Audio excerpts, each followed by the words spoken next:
So today we're still on Safeguarding Week, and it's about safeguarding in the community. I'd like to welcome Lisa Matthews and Sonia Kuzna, who are regional managers across the services where we provide support. So yeah, really it's looking at our safeguarding in our community, and especially with the people that we support who perhaps aren't supported in a 24-hour type model and may only get a few hours a week. Sonia, have you got an example of where we've supported someone in the community and how the impact on the wider community is really important? Yeah, I think the one thing that jumps to my mind is we support somebody to visit the bank weekly and then to go on and to do some shopping as they would normally do. One day they visited the bank and the bank had some concerns about the withdrawal that the person was wanting to make. And this was because they were withdrawing extra money to buy a wardrobe actually. And they contacted us to discuss that before they proceeded with it. And I thought that was a brilliant thing that they did. And on sort of discussing it a bit further, they'd received some training from Nottinghamshire County Council around how to sort of keep people safe and awareness of safeguarding in the community. And it just struck me as really important that those people that we come into contact with have an awareness and an understanding. And what I actually did was, as a result, was send a compliment in to the branch manager just to recognise actually that was a really good thing that they did. Yeah. I think it's difficult, isn't it, with often the people we support in our community settings, often when they only have a few hours, are targets in many ways for people who want to take advantage and want to exploit people. And you know, I'm sure, like you both, and as you said there, Sonia, we've had experience of people being exploited in the past and have lost thousands of pounds through people who want to take advantage, and it's just so upsetting to see. But you're right, I think the wider community having an awareness of what safeguarding is and how, and weeks like this week, Safeguarding Week, are a really good way to ensure that our communities understand that vulnerable adults, whether that be the people we support or older person, anybody who perhaps might be at risk of being taken advantage of, you know, they have an understanding and how people might do that. It's really interesting, I think, isn't it, how we can work with our communities. And Lisa, have you got any examples of where we've worked with communities to try and emphasise the importance of safeguarding?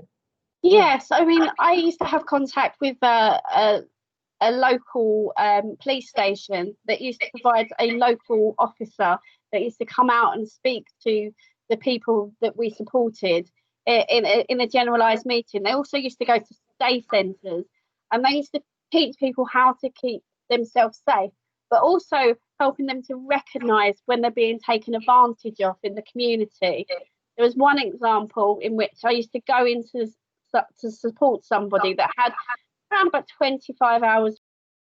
So he was quite independent.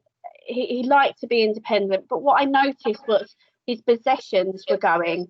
So first of all, I noticed the chunks of DVDs were going missing, and I'd speak to him, and he's like, "Oh, I lent them out, and they never come back." And then something else went missing, and then something else valuable went missing in his flat.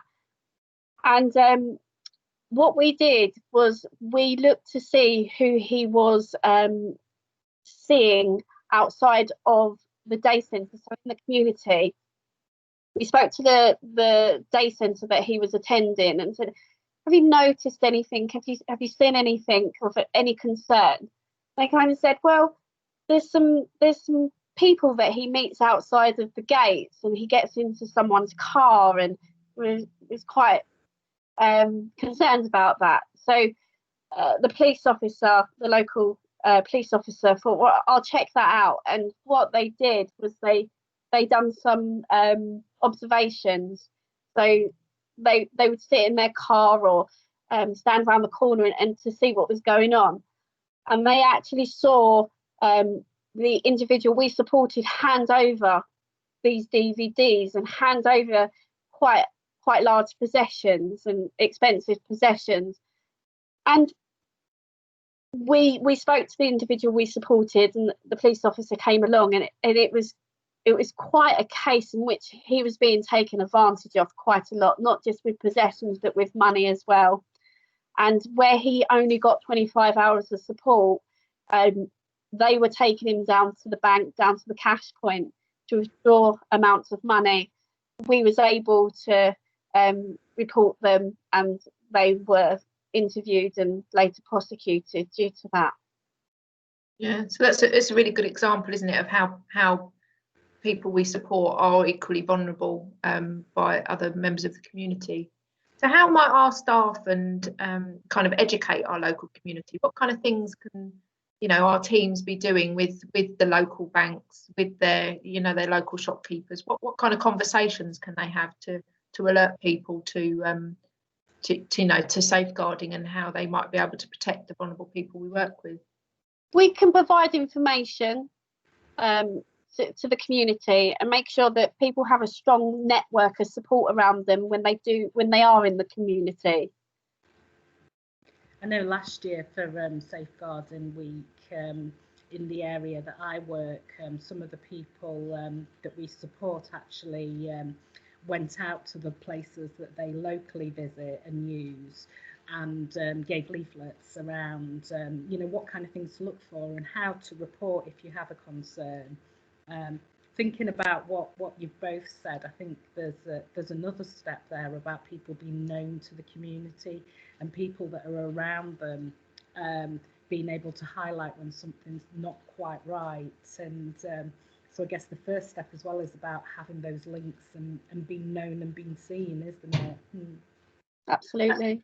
I know in some areas they actually have shops that are classed as safe havens, haven't they? So that people can, if a person we support feels vulnerable, they can go into the shop and tell the person that they feel unsafe and that they might be followed or someone's trying to take advantage of them. So I think that's really good that the wider community now are really kind of more involved with protecting the vulnerable people within our communities. I think as well with our community, it's really important to remember that people are becoming more educated in the roles of, in what safeguarding means and what it looks like. And I must say, my experience has been that a number of the safeguarding issues that have been raised have been through public calls made to either social services or directly to us as an organisation. And I think it's good in many ways, because what it's highlighting is actually our communities are better educated. They're understanding that people vulnerable shouldn't be in shape or form harmed or at risk, and so I think that's really good that our wider communities now are kind of being our reporters as well if they see things that aren't quite right. It's really important, I think. I think there used to be an element of people just turning their heads and ignoring it, and I think awareness has really been raised over the last I'd say about 10 years about how safeguarding is everybody's responsibility, and if anybody sees anything of concern, they should be reporting it. But I think it's for us to provide as much information and support to the local communities as we can to help protect people we support. Yeah, definitely. Okay, well, thank you, Sonia and Lisa, and we'll see you again soon. Thank you. Thanks.